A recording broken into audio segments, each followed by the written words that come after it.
Buenas tardes. Buenas tardes. Esta tarde estamos con Samuel López Alcalde, que es neuropsicólogo del Hospital de San Rafael aquí en Granada. Y nos va a comentar algunas cosas acerca de lo que es la neuropsicología. Es un campo, bueno, a nosotros nos parece novedoso, pero parece que a él no tanto. Entonces, la primera pregunta que queríamos hacerte es, ¿qué es la neuropsicología? Bueno, buenas tardes y en primer lugar muchas gracias por invitarme a participar en esta jornada. Me siento muy afortunado y de poder hablar de lo que me gusta en un área en la que creo que no, como has dicho tú, no es muy conocida. La neuropsicología, por explicarlo así de forma sencilla y rápida, es una disciplina y una especialidad de la psicología que pretende valorar o que estudia, una aplicación clínica que estudia las funciones cognitivas y la conducta relacionadas con el cerebro y sus posibles lesiones o sus posibles hándicaps. La neuropsicología es una disciplina relativamente joven, pero que lleva ya un largo recorrido y se ha aplicado a muchos campos de la neurología y del daño cerebral, y desde hace tiempo se viene trabajando y estudiando la esclerosis múltiple también. Es decir, que puede hacer aportaciones a los estudios de esclerosis múltiple en la neuropsicología. En la actualidad, el paradigma en el que nos movemos, la verdad es que la neuropsicología cada vez es más importante, fundamental, no solo por el propio curso de enfermedad, por la valoración del deterioro cognitivo en esta patología, sino también por la importancia que está teniendo en tratamientos novedosos, actuales, que el deterioro cognitivo es uno de los factores importantes, unos criterios para aplicación de nuevos tratamientos. Bien, pues según tus palabras, existe un deterioro cognitivo en esclerosis múltiple patente, ¿no? ¿Cómo se manifiesta ese deterioro cognitivo en la esclerosis múltiple? En primer lugar, pues claro, sí. Deterioro cognitivo existe en esclerosis múltiple. No en todos los pacientes y no en el mismo grado. La esclerosis múltiple, por su forma de presentación y su evolución, sus diferentes formas, pues tiene diferentes expresiones y diferentes recorridos en cada paciente. Es un poco particular, no todo el mundo, a pesar de tener brotes y alteraciones motoras o sensoriales, presentan el mismo curso ni la misma sintomatología. A nivel cognitivo sucede un poco lo mismo. Encontramos que cada paciente tiene una forma, una expresión del deterioro cognitivo un poco particular, aunque sí que es verdad que las redes fundamentales que se ven alteradas en esclerosis múltiple son las que tienen soporte de funciones tan importantes como la atención y, por supuesto, la influencia en procesos de memoria episódica. Es una patología en la que cada paciente tiene un perfil diferente, aunque todos comparten ciertas déficits atencionales, alteración de procesamiento y, en muchos casos, déficit en memoria. También encontramos alteraciones en otras funciones muy importantes, como pueden ser las funciones ejecutivas, aunque en este caso suelen ser menos frecuentes. Bien, pues en estos casos que nos estás comentando de la atención o del deterioro cognitivo, ¿se puede prevenir o se puede tratar este deterioro cognitivo en esclerosis múltiple? Hay una cosa que en neuropsicología, en neurociencia, trabajamos, que es la reserva cognitiva o reserva cerebral, que esto un poco... Esto no es... Se escucha un poco raro. En esclerosis múltiple... perdona, es que me he perdido.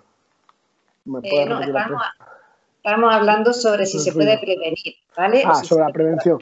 Mira, la prevención es algo que para toda la población es importante. En toda la población es algo importante y relevante tener una gran reserva cognitiva o gran reserva cerebral. ¿Qué quiere decir? Que debemos tener un cerebro muy estimulado, muy entrenado, de forma que a lo largo del proceso vital pues podamos tener un rendimiento adecuado.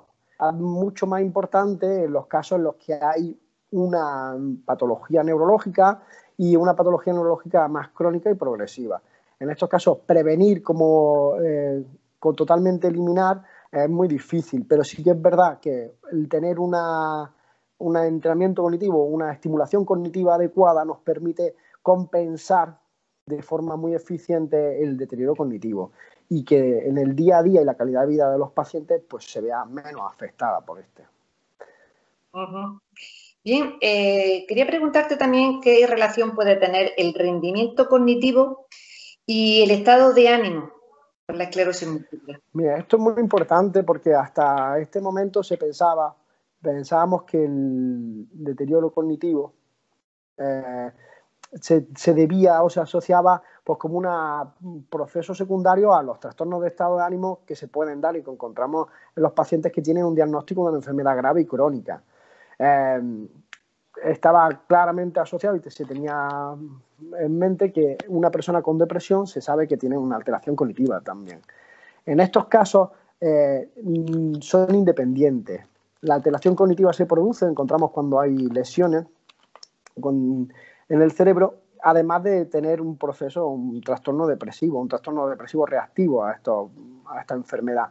Lo que hace es una sinergia negativa, lo que se produce es una amplificación de los síntomas cognitivos. Pero no se puede explicar solamente por un trastorno de estado de ánimo, ni por una ansiedad, ni por una depresión. El deterioro cognitivo es uno de los síntomas más de esta enfermedad. Bien, bien.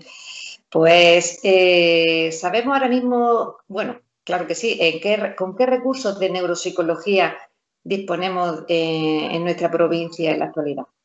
Bueno, en nuestra provincia y en este país tenemos un problema con la neuropsicología. Tenemos el problema de que a la actualidad no somos una especialidad reconocida, con lo cual no entramos dentro del sistema público de salud.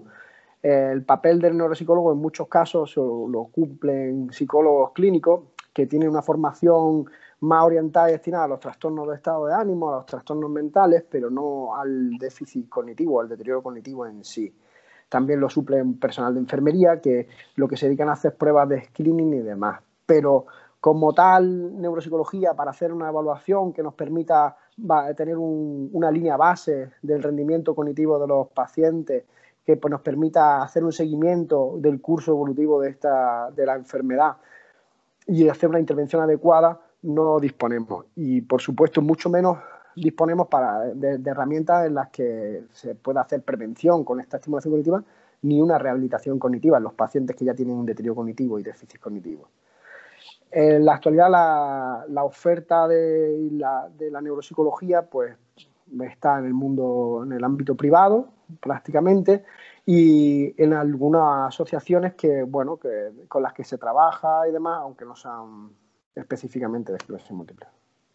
Bien, pues la verdad es que con este tema tan interesante nos abres también nuevos caminos acerca de una parte que queda ahí un poco escondida con respecto a la esclerosis múltiple, porque muchos pacientes cuentan tener dificultades cognitivas que no se ven muy claras, como un brote o como algo relacionado con la esclerosis múltiple. Muchas veces es muy complicado diferenciar qué es esclerosis múltiple de lo que no. Y veo que, bueno, que la neuropsicología nos puede dar respuesta a todas estas cosas que estamos comentando. Sí. Pues queremos agradecerte que, bueno, que te invitamos a participar en más ocasiones con nosotros y que nos aclares. Por supuesto que se lo diremos a todos nuestros socios y a todas las personas interesadas de esclerosis múltiple que se pongan en contacto con nosotros pues, para seguir ampliando este tema y contar con tu ayuda. Pues muchísimas gracias y por supuesto contad con toda mi ayuda y disponibilidad. La verdad es que para mí es un tema muy importante el abordar la esclerosis múltiple desde el punto de vista de la neuropsicología, tanto por lo que has dicho tú de los déficits cognitivos como los brotes cognitivos que se han evidenciado en la literatura científica, está clarísimo, y sobre todo porque los déficits de este tipo son muy incapacitantes tanto para la vida personal como laboral de los pacientes que tienen esclerosis múltiple. Y hasta actualmente no se tiene en cuenta, ni se hace, ni siquiera para las jubilaciones, ni siquiera para las adaptaciones curriculares ni adaptaciones laborales. Y es un tema que es muy importante, la alteración cognitiva.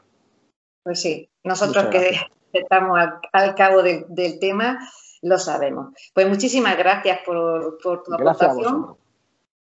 Nos emplazamos en otra ocasión, ¿de acuerdo? De acuerdo, muchas gracias. Adiós. Adiós, adiós.